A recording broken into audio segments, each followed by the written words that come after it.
October 14, 1066. The air above Telham Hill is cold, thick with the stench of sweat, mud, and terrified horses. A man named Gilles, a knight sworn to Duke William of Normandy, can't feel his fingers. He watches his breath plume in front of his face, a fleeting ghost in the grey morning. Below, on the slope, the English line is a wall of shields and teeth. A monster breathing in unison. The dragon of Wessex, their blood-red banner, snaps in the wind, a defiant curse. Gillis's own banner, the one carrying the Pope's blessing, feels impossibly heavy. His horse shifts, blowing a spray of foam and blood from its mouth where the iron bit has ground its teeth raw. All around him is the grim music of an army steeling itself, the groan of leather, the clink of mail, the low murmur of prayer spoken to a god who feels very far away. Gillis's boot, slick with Sussex clay, slips from the stirrup. For a sickening second, he is unanchored, a man on a 1,000-pound beast he cannot truly control. He fumbles, finds the iron loop, and jams his foot home. The world clicks back into place. He locks his thigh against the high wall of his saddle, lowers the ashwood lance under his arm, and feels the solid thump as the butt plates against his body. He is no longer just a man on a horse. He has become the tip of a spear. A shout ripples down the Norman line. A rumor, venomous and fast, that Duke William is dead. Panic, cold and sharp, begins to curdle their resolve. Beside the Duke, a nobleman, Count Eustace of Boulogne, slams a gauntlet against his leader's helmet and points to his face. "Show them you live," the gesture screams. William, his jaw a block of granite beneath his helm, rips the helmet off. He rides before them, his face bare, his eyes blazing. He is alive. And he is furious. The cheer that erupts is a raw, ragged thing. Across the ridge, the English watch. Harold Godwinson's personal guard, the housecarls, are a silent forest of axes.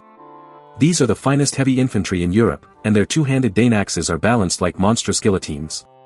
Behind them, wedged into a hedge of lindenwood shields, are the FYRD, farmers, blacksmiths, men pulled from their fields to defend a kingdom. Their shields creak under the pressure, but they hold. They know the math. The clock is ticking, carved in heartbeats. For William, the invader, the task is brutal. Break that wall before his knights, his most valuable weapon, are exhausted, before English arrows drain the life from his cavalry. For Harold, the defender, the goal is simpler, yet infinitely harder: hold. Just hold until dusk. Hold until reinforcements from the last shires arrive. Hold, and England remains England. The stakes are not abstract. They are personal, etched into the very bones of these men. For the winner, a crown, a country, and the right to write its history. For the loser, a shallow grave on a muddy hill. For the men on this field, it is everything: estates promised and threatened, sisters married to enemies who now stand 100 yards away, sons whose futures are tied to the banners they now grip with white knuckles. Oaths have been sworn that taste of salt and blood.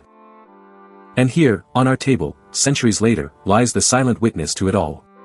An object that should not command empires, yet it does. It is an Avar iron stirrup, pulled from a 7th century grave in the Danube basin.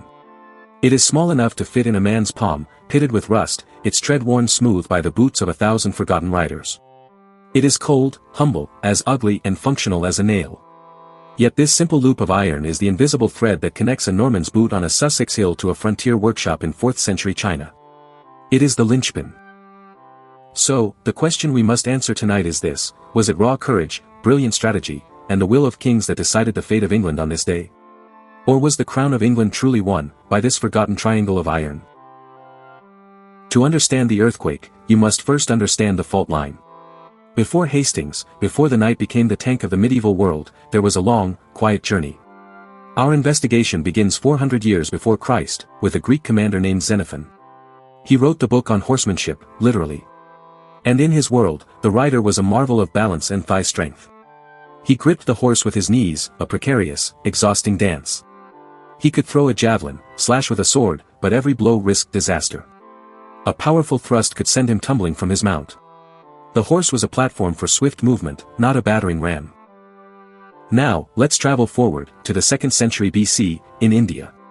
We see the first flicker of the idea, a simple leather loop, big enough for a single toe.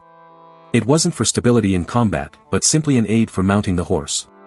A small convenience, nothing more. But ideas, like seeds, travel on the wind. Our crime scene truly begins in the 4th century AD, in a grave on the windswept plains of North China. Jin Dynasty warriors on the frontier are being buried with something new. Not one toe loop, but two iron triangles, matched and hung on either side of a saddle. And this isn't just any saddle. It's a rigid tree saddle, with a high, solid back, the cantle, and a high front, the pommel. This is not a tweak. This is a revolution. The paired stirrups settle into tombs, silent promises of a new kind of power. From China, the technology bleeds across the steppes. It travels with nomads and merchants, with armies and refugees. It enters Korea, then crosses the sea to Japan, where the stirrups, the abumi, widen into beautiful, ornate platforms like open mouths. The virus is spreading. Then, in the 6th and 7th centuries, a new power storms out of the east, the Avars. These nomadic warriors ride into the heart of Europe, into modern-day Hungary, and they bring the stirrup with them. Their graves, dug into the Carpathian Basin, are filled with them. Not as rare treasures, but as standard-issue equipment. Pear-shaped iron, with broad treads, built for a warrior's boot. Each one is a passport stamp marking the arrival of incredible velocity and violence. The Avars become the great transmitters, the superspreaders of this new technology. The powers of the old world are forced to pay attention. The glittering Byzantine Empire, the inheritor of Rome, sees the writing on the wall and adapts. The Slavic tribes, the early caliphates, they all read the sign. By the time the Carolingian Empire rises under men like Charlemagne, the mounted warrior is no longer a peripheral skirmisher. He is becoming the centerpiece. More and more men are mustering on horseback, so many that the clerks and scribes can't feed them. They have to invent new words for obligation, new systems of land for service, just to keep the warhorses in fodder. This brings us to what historians call the three-point revolution. A system so powerful it would define an age. Point 1, the stirrups, anchoring the feet. Point 2, the high-backed rigid saddle, locking the hips and thighs. Point 3, the lance, no longer thrown like a javelin or poked with one arm, but now, couched, tucked under the arm and braced against the body. Let's break down what this really means. Before this system, a rider strikes with the power of his arm. After, he strikes with the power of his horse. Imagine it. 2 feet locked into iron platforms. Thighs braced against a wooden frame. Torso planted, shield forward. The rider doesn't have to push. He just has to aim. The horse does the work. The man and the 1,000-pound animal have been fused into a single, kinetic weapon. And the physics are terrifying. Let's go to the lab. A horse and armored rider weigh about 380 kilograms, let's say 850 pounds. At a gallop, they're moving at 8 meters per second, about 18 miles per hour. When they hit a target, they deliver roughly 12 kilojoules of energy into a human ribcage. What does that mean in reality? It's like being hit by a small car. Without stirrups and a rigid saddle, that same force would act on the rider, throwing him backward off his horse like a doll swatted off a table. The impact would break him, not his target. But with the three-point system, that incredible force flows down the rider's braced body, through the ash and heartwood of the lance, and into the enemy. This isn't theory. It's stitched into history. We see the proof in one of the most incredible documents of the Middle Ages, the Bayeux Tapestry. Nearly 230 feet of embroidered linen, a comic book of the Norman conquest. And the artists, who were likely working within years of the battle, got the details right. Look closely. The Norman knights have their boots planted firmly in stirrups, plain as rivets. Their saddles have towering pommels and cantles, locking them in place. And their lances are tucked firmly under their arms. The English, mostly on foot, can only brace their shields and swing their axes. Byzantine military manuals, the Tactica, drill the same geometry in ink. Frankish legal documents, the capitularies, and later English charters, begin to yoke fields and farms directly to horses with a new legal term, servitium debitum, the service that is owed. Land becomes fodder. Law becomes tack and harness. This new hardware forces a complete rewiring of strategy. In the east, the Tang dynasty of China and their heirs run formations of heavy cavalry, alternating between devastating composite bow fire and brutal lance charges. On the steppes, nomadic confederations use the stability of the stirrup to stand and rain arrows at a full gallop, then close in to bite with iron sabers. This isn't just a new tactic, it's a new kind of army. Back in Europe, the courts of the Carolingian kings become giant accounting firms for war. Scribes scratch out endless ledgers: who brings a destrier, a prized warhorse? Who brings remounts? Who provides the mail armor, the helmets, the men? Suddenly, the machinery of conquest isn't just about courage. It's about grain silos, pasture lands, farriers for shoeing horses, and smiths forging thousands upon thousands of bits, nails, and stirrups. The cost is staggering. A single, fully equipped warhorse and its rider could devour 20 years of a single peasant family's entire output. Think about that. To put one armored man on the field, an entire village had to labor for decades. Stables, hay meadows, and iron accounts, these are the invisible foundations behind every glorious cavalry charge. They are as crucial as the sinew behind a mailed fist. But let's be clear. This wasn't a silver bullet. Infantry, the humble foot soldier, never disappears. Let's go back to that ridge at Hastings. On Caldbeck Hill, the English shield wall is a masterpiece of defensive warfare. Housecarls, shoulder to shoulder with the farmers of the FYRD, their shields overlapped into an impenetrable barrier. For hours, they absorbed the Norman charges. The flower of Norman chivalry slams into this wall of wood and courage and breaks upon it, again and again. Horses scream and fall, men are dragged down and hacked apart by the terrible Dane axes. The Norman cavalry charges, retreats, reforms, and charges again. The wall holds. So what breaks it? Not technology. Not a single, decisive slam. It's a human glitch. A moment of chaos. A Norman division, maybe the Bretons on the left flank, breaks and flees in what looks like a panic. Seeing their enemies run, some of the English on the right side of the shield wall, their blood hot with adrenaline after hours of standing fast, forget their orders. They break formation. They charge downhill in a disorganized, triumphant mob, eager to slaughter the fleeing invaders. And it's a trap. Whether the retreat was feigned or real, William is smart enough to exploit it. He wheels his elite knights around. The pursuing English are now exposed, downhill, bogged in marshy ground, their shields no longer locked together. The gaps in the wall open like rotten seams in old cloth. Now, the couched lances find their targets. They punch through mail and leather, finding ribs, not shields. The trap is sprung. Turning points in history often look like mistakes from the men on the ground, and brilliant temptations from the general on the hill. With the shield wall compromised, the battle turns into a grinding, brutal slog. As dusk begins to settle, King Harold falls in the crush, an arrow to the eye, a sword blade, maybe both. The stories conflict, but the result is the same. With the king dead, the nerve of the English defense is finally severed. The ridge is lost. England is lost. So where does this leave our star witness, the stirrup? A historian named Lynn White Jr. famously argued that this small loop of iron didn't just change warfare, it birthed feudalism itself. He claimed the stirrup created the knight, and the knight's need for land and horses created the entire social structure of the Middle Ages. It was a bombshell of a theory, what became known as the Great Stirrup Controversy. But critics fired back. They pointed to evidence of earlier heavy cavalry, like the cataphracts of Persia and Byzantium, who fought effectively with high saddles but no stirrups. They argued that training, politics, and social organization were the real drivers. The loop, they said, did not conjure a new ruling class out of thin air. But it did something just as important, it made certain strategic and political decisions pay off far more often. It was a catalyst, an amplifier. Consider two other battles. Go back a century before Hastings, to Lechfeld in 955. Emperor Otto's armored German riders used disciplined shock charges to shatter the Magyar light cavalry, who had terrorized Europe for decades. This is institutional muscle flexing through iron and stirrups. Now jump forward 5 years after Hastings, to Manzikert in 1071. Here, a massive Byzantine field army is not smashed by shock, but is painstakingly unstrung and destroyed by Seljuk Turk-mounted archers, who use their stirrups for mobility and patience, not for the couched lance charge. The lesson is clear, the hardware doesn't have a mind of its own. Doctrine, the set of beliefs about how to fight, is what rides the technology. The stirrup didn't give one single answer, it opened up a whole new set of questions.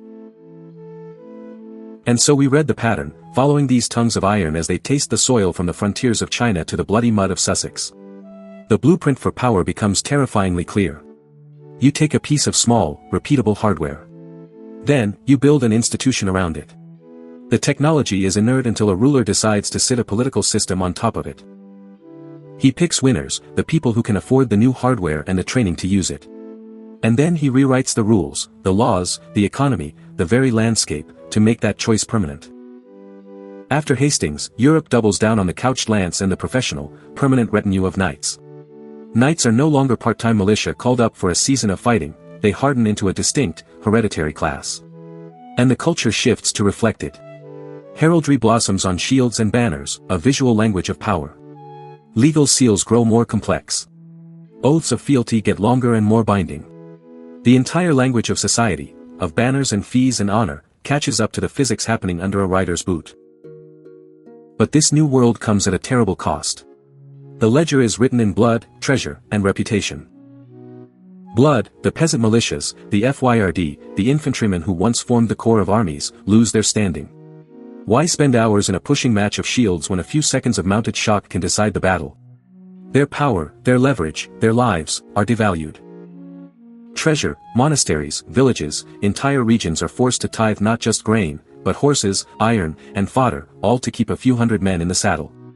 Land is no longer just for farming, it is carved up into fiefs, economic engines to fuel the new armored class. Reputation, authority itself begins to slide from the town hall to the battlefield, from the forum to the field. Law begins to bow before the rider who can hold his seat, and his lance, through the moment of impact. The artifact on our table is not just a piece of metal. It ticks like the fuse on a bomb. The stirrup's true value is not that it is a brilliant, complex invention. It's that it is boring, cheap, and easy to copy. It is a repeatable, scalable unit around which you can build payrolls and punishments, dynasties and doctrines. Today, the loops of power are smaller, colder, and they sit in our pockets. A cryptographic key that unlocks the banking system of an entire nation. A smartphone chipset, a tiny sliver of silicon and rare earth metals, soldered into a billion palms, connecting them to a single network. A drone's gimbal, a complex assembly of motors and sensors that keeps an eye in the sky perfectly level while a city shakes below. None of these objects rule by themselves. They are just as inert as that iron stirrup. It is the institutions we build around them that give them power. Government subsidies for chip manufacturing, international standards for encryption, and military contracts for drone procurement, these are the modern-day equivalents of granting land for knightly service. Spectrum licenses for 5G are the new fiefdoms. Procurement processes are the new oaths of fealty. The complex training pipelines for cyber warfare specialists and drone pilots are the new retinues. Borders and national myths still ride on the backs of what our elites can keep mounted. Not on horses, but on elite military units with their specialized gear and patches. On proprietary tech stacks with corporate mascots. We have badges and dashboards instead of banners and pennons. But behind it all, logistics, server farms, cobalt mines, fiber optic cables, quietly, ruthlessly sets the limits of glory, just as hay meadows and blacksmiths once did. If a palm-sized loop of iron could fundamentally shift who got to speak for God and King in the 11th century, then we have to ask, which tiny, overlooked objects under our thumbs right now are quietly drafting tomorrow's oaths, tomorrow's taxes, and tomorrow's borders? Power, it seems, still begins with a simple question: how do we sit, balanced or thrown, when the moment of impact finally comes? Here is the verdict: the smallest, simplest tool that allows human bodies to coordinate under stress will inevitably crown whoever can afford to wrap that tool in law, feed it with resources, and train an elite class to live and die by it. And here is the mirror held up to our own time: the great struggles of the 21st century are not just over genius gadgets and breakthrough inventions. The real fight is for control of the quiet, boring institutions that teach, supply, and sanctify them. The fight is over who gets to write the code, set the standard, and sign the procurement order. The fight, ultimately, is about who rides the algorithm, and who is forced to stand in its path. Our investigation doesn't end here. It's a daily mission. Subscribe to Archives of Humanity to join us as we trace the quiet parts of power, the standards meeting, the subsidy line item, the training syllabus, that turn a simple component into a new regime. Help us uncover the blueprints of tomorrow. And that brings us to the legacy question for tonight. It's 1067. You are a village reeve in conquered England. Your new Norman lord demands a tax. You have enough grain to last the winter, barely. Do you use it to feed the hungry children in your village? Or do you use it to buy a handful of warhorses, shoe them with iron, and bind your village's fate to this new mounted power, hoping for a place in the new world order? Feed the hungry, or shoe the horses? Let me know your choice in the comments. And while you're there, check out the next investigation waiting for you on the end screen. The archives are always open.